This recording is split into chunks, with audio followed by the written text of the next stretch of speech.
Pronto, tá gravando, meu povo. Bom, vamos lembrar o que a gente estava estudando semana passada primeiro, né? A gente estava estudando pré-modernismo, nós vimos o Lima Barreto. Lima Barreto, depois da chamada do Ítalo. Fernanda, manda mensagem para o Ítalo.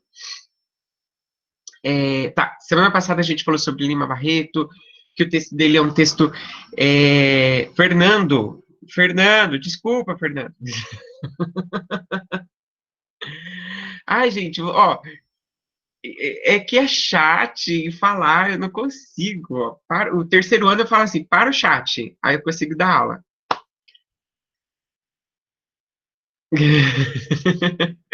Saudades, Ana, também. Ximenes, Ana Ximenes. Bora estudar, meu povo. Bora lá. Ó, tava falando então que semana passada nós estudamos Lima Barreto. Nós começamos a estudar o Monteiro Lobato.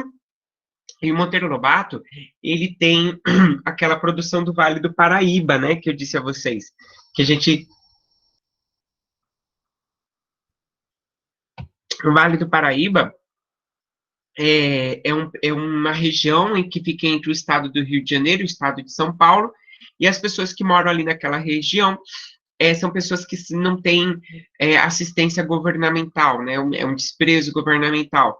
As atenções do governo se concentram na capital de São Paulo, pelo avanço industrial da capital, também pela questão da cidade de São Paulo já ser muito cosmopolitana. Eu também expliquei o que é uma cidade cosmopolitana para vocês. É uma cidade que tem uma diversidade cultural muito grande, uma diversidade de povos, de culturas, de gentes muito grande. Eu não sei se eu cheguei a dar um exemplo para vocês, que é assim, aqui no Mato Grosso do Sul, né, aqui em Campo Grande, a gente tem uma característica da cidade que é a chipa, é o tereré, é o sobá, meu, não, assim, eu como sobá, não rolou. Não é aquela felicidade que eu tenho, não, viu? Se tiver uma farinha aí nessa história, eu sou neto de nordestino, o negócio é uma comida com farinha. Então, são características particulares daqui da cidade de Campo Grande, né? Do povo sul-mato-grossense. Ok. Quais são as características particulares da cidade de São Paulo, por exemplo? Um prato típico da cidade de São Paulo. A gente tem tudo em São Paulo. A gente tem a pizza italiana, a gente tem a comida árabe, esfirra, tem uns docinhos lá maravilhosos, tem muita comida portuguesa em São Paulo. Em São Paulo tem tudo, né? Tem o bairro japonês, o bairro da Liberdade, enfim, é uma cidade cosmopolita, de uma diversidade cultural muito grande. Ok? Ó, até agora eu só revisei a literatura da semana passada, na sala da semana passada. Bora falar mais de Monteiro.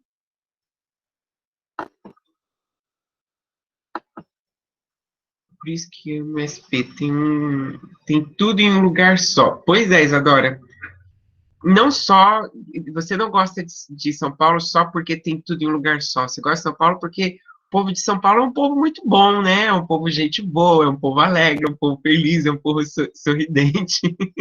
Então, Isadora, São Paulo, né, minha gente? É São Paulo, meu povo. Ai, que saudade da minha cidade. Mas não volto a morar lá. Vocês vão ter que me engolir, vou morar no Mato Grosso do Sul. Mas vamos embora, ó. A gente está falando aqui do Monteiro Lobato. E agora na aula passada eu já passei o contexto histórico dele, mas eu vou pôr de novo aqui por via das dúvidas. Eu espero que vocês estejam copiando, porque vocês vão precisar disso, e eu não estou brincando. E quando eu corrigi as provas de vocês do primeiro bimestre, santo Deus, quase voltei para São Paulo.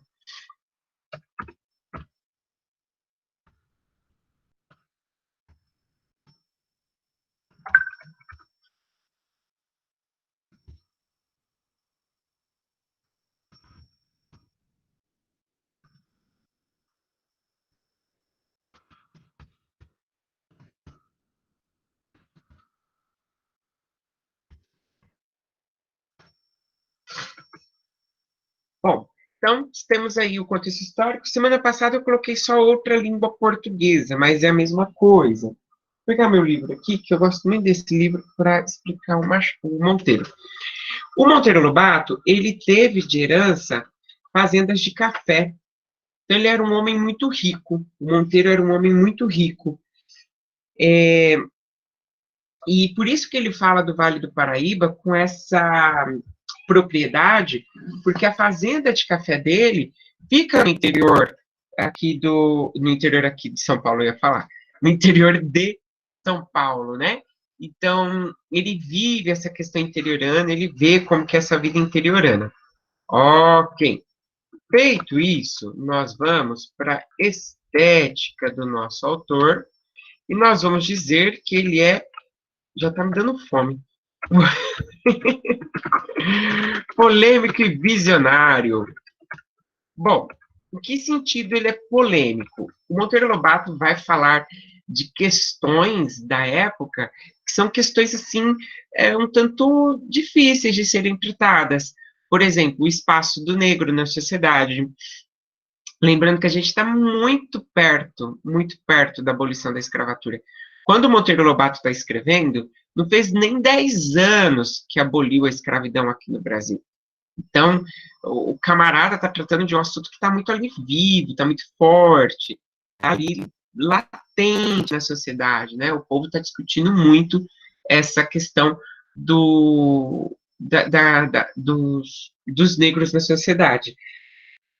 Ele é visionário porque ele está questionando uma atenção governamental que ele fala que o governo não dá o básico para essa população do Vale do Paraíba e para a população negra de modo geral. O que seria o básico?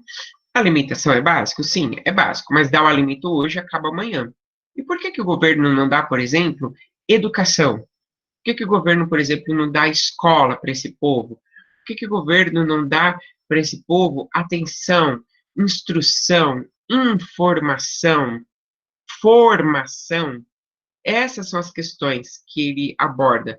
Por isso que a gente diz que ele é visionário, porque ele está vendo que o governo não tem essa infraestrutura para esse povo do interior de São Paulo.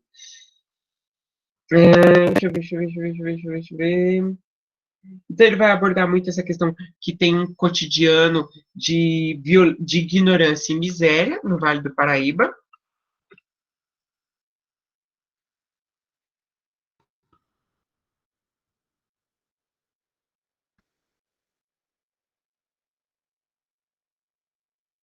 Coloquei no chat para vocês. Então, abordou o cotidiano de miséria e de ignorância do Vale do Paraíba. Ele escreve textos que são ambientados no Vale do Paraíba, e o personagem, que é o personagem Jeca Tatu, é o personagem emblemático dele, né? O personagem Jeca Tatu não faz nada. Ele não tem nada para fazer. Ele não tem trabalho, ele não tem espaço social, ele não tem escola, ele não tem nada para fazer. Então, por isso que fala que é um personagem que é abandonado por essa sociedade, né, um abandono do governo, assim por diante.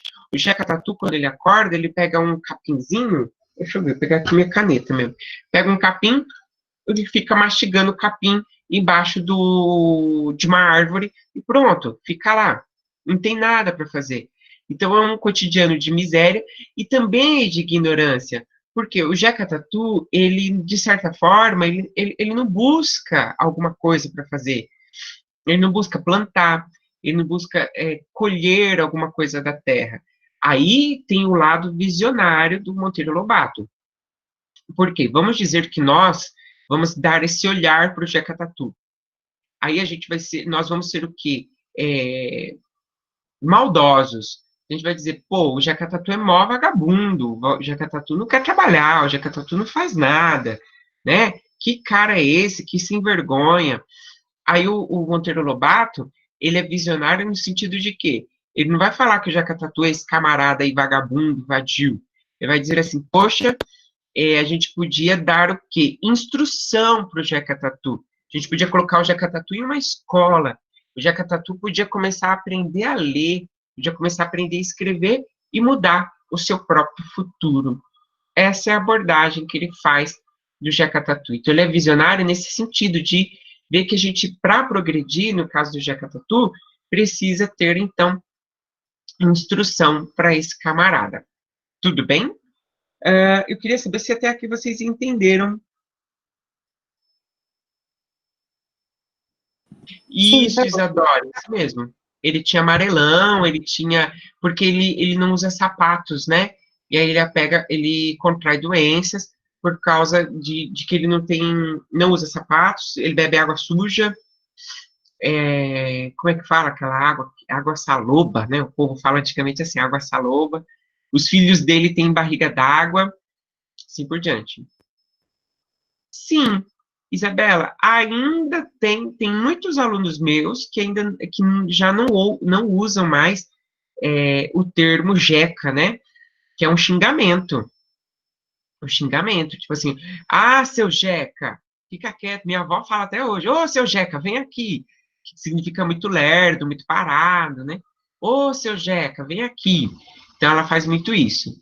Oi, Isadora. Ah, tá, Isadora falou obrigado. Nada, Isadora, não foi nada. Que isso? Então, a gente tem esse olhar dele em relação a esses personagens do Vale do Paraíba. Bom, ele também dedicou-se. Espera aí, deixa eu ver.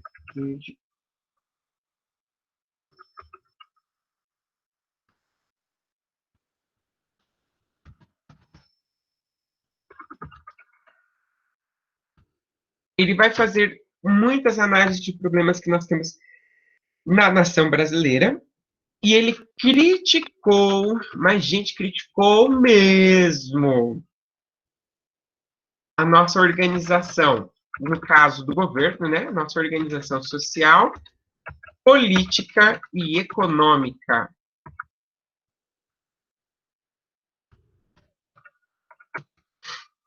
Ele vai, por exemplo, como ele tinha grana, na época, ele vai fazer uma viagem para os Estados Unidos. Nos Estados Unidos, ele vai fazer uma investigação por conta própria, ninguém pediu, ninguém mandou. Ele vai vendo alguns documentos e ele vai descobrir que existia um desvio de verba aqui no Brasil. Olha só, a gente está em 1916, mais ou menos, que ele vai ver que o petróleo que o Brasil está vendendo para os Estados Unidos, o dinheiro, o pagamento que os Estados Unidos faz do petróleo, não vem para os cofres públicos, e sim fica nos cofres, né? Nos cofres, não, nas contas bancárias de grandes empresários e de políticos que tinha aqui no Brasil da época. Ou seja, quando ele vai dedicar a esses problemas nacionais, ele vai fazer críticas que nós fazemos até hoje. Por exemplo, ele critica a corrupção, ele critica a ganância, ele critica a falta de atenção, de assistência pública para grande parte da população brasileira. Então, são essas as análises críticas que ele faz aqui do nosso Brasil brasileiro, tá bom? Gente, eu não sei, eu deixei minha janela aberta, tá incomodando vocês, a claridade? Deixa eu fechar a cortina, né? Tá de boa? Tá de boa? É melhor entrar uma luz, né? Esse frio. Bom, quem fala, eu amo o frio, amo o frio. Tá de boa? Fechou, Isadora. Fechou, gente? Feito isso, eu quero ir para o Monteiro Lobato enquanto literatura infanto-juvenil, que é um marco na história brasileira, essa literatura infanto-juvenil dele, né?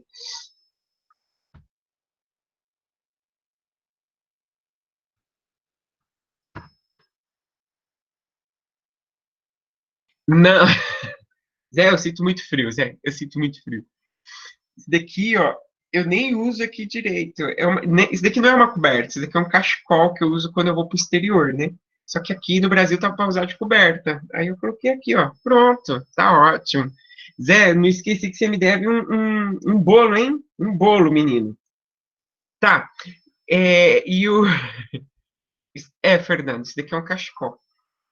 Deixa eu mostrar pra você. Nossa, isso tá gravando, meu Deus. É um cachecol. Não sei se dá para vocês verem, dá? Depois olhem no. Tem uma foto minha no Face, acho que é no Face, nem sei mais, que eu tô usando ele, assim, ele fica bem volumosão. Melks, Oi. Essa parte que você falou, literatura infanto-juvenil, é mais um tópico da estética? Não, é um. É, pode pôr, no Monteiro Lobato. Gente, peraí que eu tô me perdendo. Cachecol, sim, que bolo. Oxe, José, você me deve bolo, eu quero meu bolo, rapaz. Ana Beatriz Rio, bolo de café, aceito, Isadora. Bolo de café é muito gostoso. Quem sabe fazer fica muito bom. Tá gravando, Fernando? Gente, alguém me manda depois das anotações, eu perdi o início, Isabela. Sim, Isabela, Sítio do Pica-Pau Amarelo. E aqui a gente vai ter, quem está anotando aí, a personagem Emília, que é o grande nome, né, desse autor. Peraí, deixa eu digitar. A Emília, ele vai fazer alguns livros assim, ó. A Emília, professor. Ah, tá. A Emília, ela, é, ele faz um livro assim, Emília no País da Gramática. Ah, Maria Luísa, agora se eu for ver, eu vou me perder, só um pouquinho. Emília no País da Gramática, Emília e a Matemática, ou seja, ele está fazendo aquilo que ele criticou, ele está tentando dar uma solução.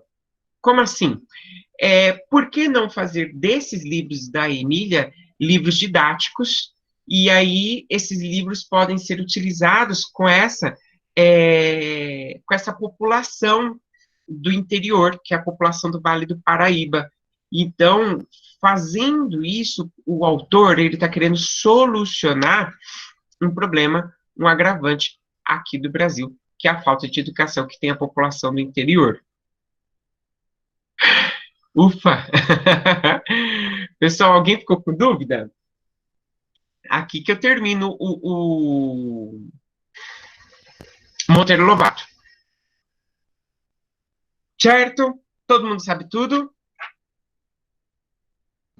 Tudo a gente não sabe, professor, mas assim, estamos indo. Essa parte deu para entender, sim. Tá bom. Rafa, eu não vi isso que você está dizendo aqui, que eles discutiram sobre Monteiro Lobato. Até porque ele virou um hashtag no TT Twitter, né? Não, eu nem tenho Twitter. Eu odeio, desculpa, eu sei que vocês usam, mas eu não suporto Twitter, não suporto. Então, não. Eu fiz Instagram, obrigado. Nem Instagram eu gosto. Velho, né? Tô velho. Compreensível. Tá, tem uma tarefa para vocês. E olha, eu vou pedir para vocês passarem para os amiguinhos. Vocês gostam? Adoro passar a perna no professor. Então, ó, por exemplo, a tarefa 1, ler o conto Negrinha. Quem quiser ler resumo, leia, não reclame da sua nota depois, porque eu vou conseguir detectar. Eu vou colocar isso como uma forma de prova. Ler o conto, o homem. Eu vou colocar para vocês 2 contos.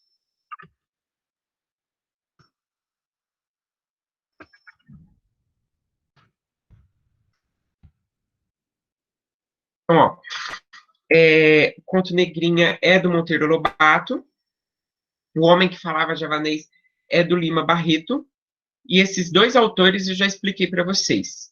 E já expliquei também Euclides da Cunha, mas isso, Isadora. Isadora, já, pelo direito, já leu o conto. Deixa eu ver aqui. O Homem que Falava Javanês, é isso mesmo. Eu pensei que tinha digitado. Katsu, são 2 contos bem curtos. O conto Negrinha deve ter umas 5, 6 páginas. E o Homem que Falava Javanês, mais 7 páginas. Ou até menos. O Homem que Sabia Javanês. Gente, eu errei o nome do segundo conto. É O Homem que Sabia Javanês. Vou colocar de novo aqui.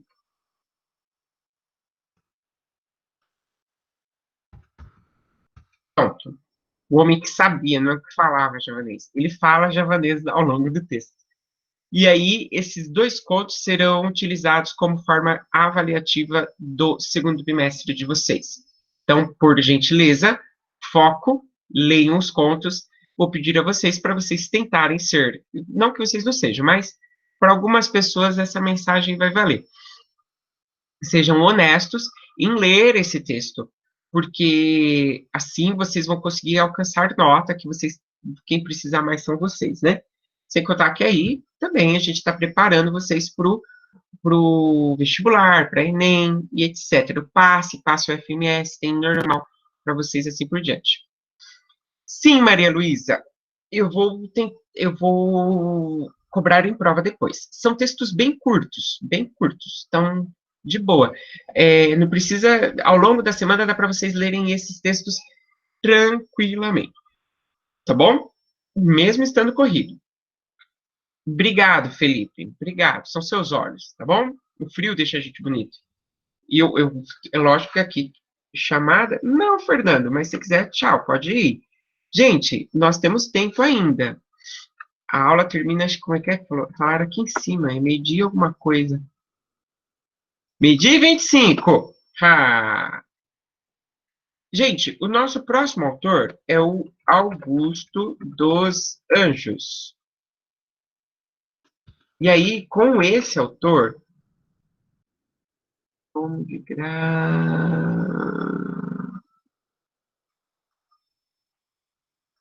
graça. Agora que eu entendi. Augusto dos Anjos. Tá. Aí vocês copiem no caderno de vocês, ó. Vou colocar aqui no chat. Vou pedir para vocês não falarem no chat para não confundir os alunos.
Então, ó, eu coloquei aqui como se fosse uma introdução, né, da poesia do Augusto dos Anjos.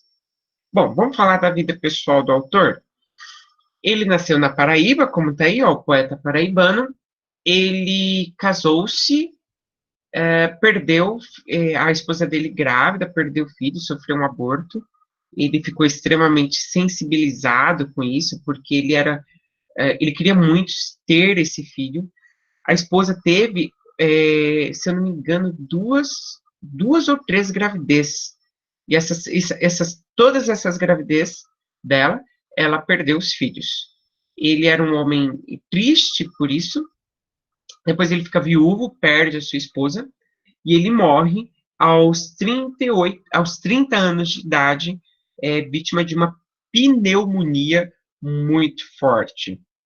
E aí o poeta é um poeta, assim, conhecido como o poeta da morte. Então, não temos coisas boas. A vida dele, não. Ele faleceu muito jovem, e como acabei de dizer, né? E ele publicou apenas um livro só, mais nada. Camarada, não deu tempo.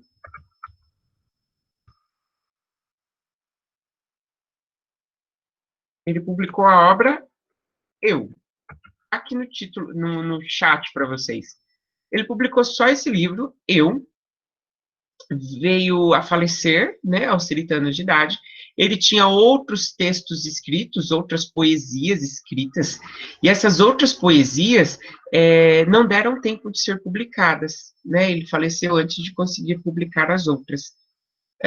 Depois, os amigos que reuniram esses textos dele e publicaram para ele. E aí vocês encontram, quem for comprar livro, hoje em dia encontra a obra assim, Eu e Outras Poesias. Então, esse Eu é o livro original, e o Outras Poesias são esses textos que ele tinha feito para publicar um segundo livro, e não deu tempo, ele faleceu antes. O poeta Augusto dos Anjos, ele é um poeta, assim, que intriga muito nós, porque ele mistura de tudo um pouco na poesia dele. Nossa, ali que eu esqueci de colocar características do simbolismo, colocou só o D, só foi o D. Tá, por exemplo, ele traz o simbolismo dentro do texto, aí, professor, não lembro o que é simbolismo. Ixi, já deu um problema. Lembrando que os autores sempre vão olhar para o passado, então eles têm um olhar conservador, e também tem perspectivas do futuro, né? Então ele também tem tendências modernas. Então, o que ele tem de conservador no texto dele? O simbolismo. E o que é o simbolismo? É quando ele traz esse eu lírico triste, melancólico, um eu lírico judiado, digamos assim, né? É um eu lírico que sofre muito, e ele traz isso para dentro do texto. E o que ele vai ter de inovador? Ele vai colocar a ciência dentro do texto. Então, ele vai trazer o uso dele de termos científicos bem difíceis e bem fortes. Muitos desses termos, vocês provavelmente sabem mais do que eu.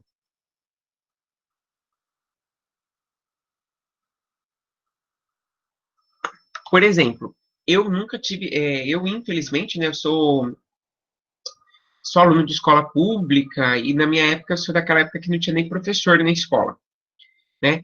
Então, o problema que eu tive são algumas coisas, algumas lacunas de formação que eu não tenho. Por exemplo, eu não tive aula de química, eu não sei o que é ter aula de química.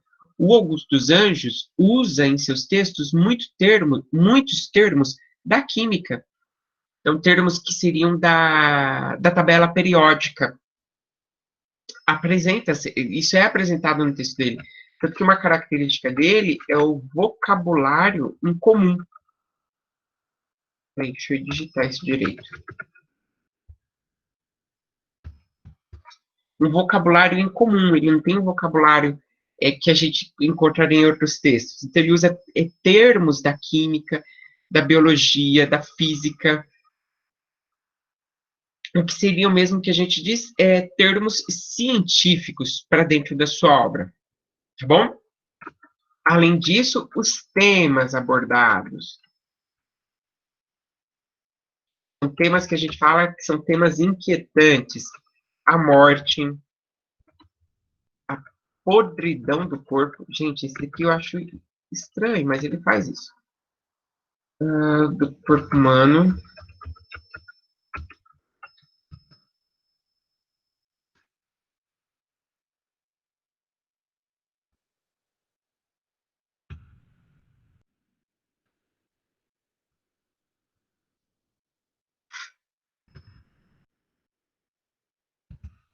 Pronto. Então, ele traz temas como a morte, a podridão do corpo humano e a fatalidade da vida. Por exemplo, ele vai dizer, então, que a morte, ela sempre está presente. A morte, ela pode acontecer. Qual que é a única certeza que nós temos na vida? A morte. É isso que ele traz para o texto. Sem contar que ele vai discutir muito essa questão dos valores sociais. Por exemplo, eu posso ser uma pessoa arrogante, prepotente, eu posso ser uma pessoa que é maldosa, corrupto também, né? E aí eu dobrei a esquina ali, caí na calçada, bati a cabeça, morreu. Tchau, já era. Ele vai falar do que adiantou eu ser arrogante, do que adiantou eu ser esse cara prepotente que se acha que é alguma coisa. Todos vão morrer, todos vão para o mesmo lugar. É o que ele aborda dentro do texto.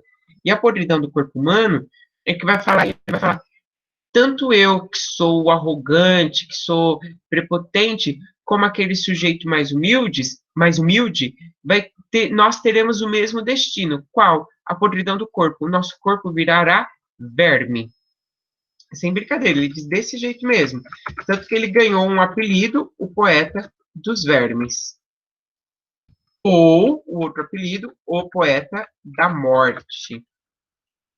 Ele vai falar que nós somos esses vermes, que nós seremos esses vermes. Querendo ou não, nós seremos esses vermes no futuro. Então, é a fatalidade da vida. A única certeza que nós temos é a morte. A vida é essa fatalidade. Sei que parece um pouco triste, né? Mas é o que ele traz pra gente, né? Ele traz bastante essa questão pra gente. Deixa eu ver que está faltando tá faltando um negocinho que eu não tô lembrando. Ah, tá, já falei. Não, já falei. Que ele insiste, né? A insistência na temática da morte. O eu lírico dele é sempre um sujeito emparedado. O que vem a ser esse emparedado? O eu lírico é sempre emparedado. Ele sempre está sofrendo alguma situação social. Ele está sempre passando por uma situação social. Ele está em estágio de problemas, de tristezas, de angústias. Então, ele está emparedado, ele não consegue sair dessa situação, sair desses problemas. Então, é o lírico sempre emparedado. Uau, eu tô cansado. Alguém ficou com alguma dúvida? Não, pro tá de boa. De boa? Eu vou fazer assim, ó. Eu vou pegar deixa eu ver aqui. Um texto dele para a gente ler juntos. Nós lermos juntos. Não sei se vocês estão tão cansados quanto eu. Acho que sim, né? Como vocês falaram, vocês estão tendo aula desde de manhã. Eu também estou dando aula desde de manhã, só ao vivo hoje. Esse texto que eu vou colocar para vocês é um texto que caiu no Enem. Eu lembro até hoje. Foi Enem de 2014. E eu acho esse texto muito, muito, muito interessante. O senhor vai compartilhar a tela ou a gente procura no Google? Minha filha, eu vou colocar para vocês aí no chat. É um soneto, né? Augusto foi reconhecido ainda vivo? Sim, Ananda, sim. Ele foi reconhecido ainda vivo. O reconhecimento da obra dele teve, né, em vida, ele já teve o sucesso. E as pessoas ficaram, no caso, a crítica literária, ficou assim, chocado com o tipo de texto dele, porque era um texto muito diferente para sua época, né? Então, sim, ele conseguiu esse sucesso todo. Bom, vocês aí, ó, tem um soneto no chat de vocês para nós lermos, se chama Psicologia de um Vencido. Eu vou ler para vocês, ó. Diz assim: eu, filho do carbono e do amoníaco, monstro de escuridão e rutilância, sofro, desde a epigênese da infância, a influência má dos signos do zodíaco. Profundissimamente hipocondríaco, este ambiente me causa repugnância. Sobe-me à boca uma ânsia análoga à ânsia, que se escapa da boca de um cardíaco. Já o verme, este operário de ruínas, que o sangue podre das carnificinas come, e a vida em geral declara guerra. Anda a espreitar meus olhos para roê-los, e há de deixar-me apenas os cabelos na frialdade inorgânica da terra. O título já é suspeito, Psicologia de um Vencido, ou seja, ele foi vencido, a vida, por exemplo, as amarguras da vida venceram ele. Ele está vencido, já era. Filho do carbono e do amoníaco, termos científicos que eu disse para vocês. Ele é um monstro da escuridão, ele é hipocondríaco, né? Ele está doente. Opa, peraí que meu chat sumiu. Ele está doente. Eu tenho livro aqui, eu tenho texto aqui. Ele está doente. Ele diz que desde quando ele nasceu, ele sofre a influência má dos signos do zodíaco, ou seja, desde quando ele nasceu, ele tem aquelas premonições do zodíaco, mas as premonições dele são as premonições más, né? São coisas ruins. Olha o verme. O verme é aquele que corrói o corpo depois da morte, que ele está querendo dizer. Então, o sangue dele já está podre e o verme está comendo o corpo dele. E aí vai roendo, roendo e vai deixar apenas os seus cabelos. Vocês devem saber que depois que nós morremos, né, os nossos cabelos e as nossas unhas continuam crescendo porque eles são feitos de células mortas. Então, há de deixar minhas penas e os cabelos na fria terra, ou seja, porque a terra já está fria, o corpo já esfriou, já morreu, tchau, já era. Esse é o texto Psicologia de um Vencido. Gente, é um texto, eu acho, né, um texto pesado. Teria mais um outro, mas não vai dar tempo. Eu vou ler apenas. Deixa eu ver. Professor, Não, eu vou deixar para de uma tarde. pergunta. Quem que quer? Eu, Axa, Oi, Axa.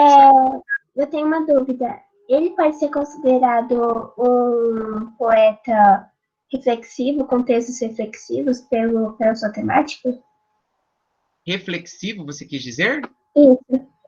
Sim, pode. A ideia dele é propor, de fato, essa reflexão, né? E fazer com que as pessoas vejam que a vida não é só essa situação de você querer ser um arrogante, você querer ser uma pessoa que é melhor do que os outros. Então, você pode ser essa pessoa mais simples e viver socialmente com os demais sem nenhum problema. Seria essa a proposta dele. Não sei se eu respondi sua pergunta. Respondeu sim. Obrigada, prof. De nada. Pessoal, bom almoço para vocês. Um beijão, um abração, um cheiro. E a gente se vê de tarde, tá bom? De tarde a gente tem mais uma aula. Tchau, tchau para vocês.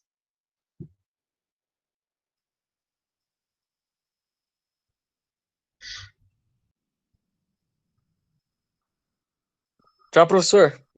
Tchau, um abraço. Falou, Melcos. Falou, até mais. Tá, professor, bom almoço. Obrigado, bom Tchau, almoço. prof. Até daqui a pouco. Até.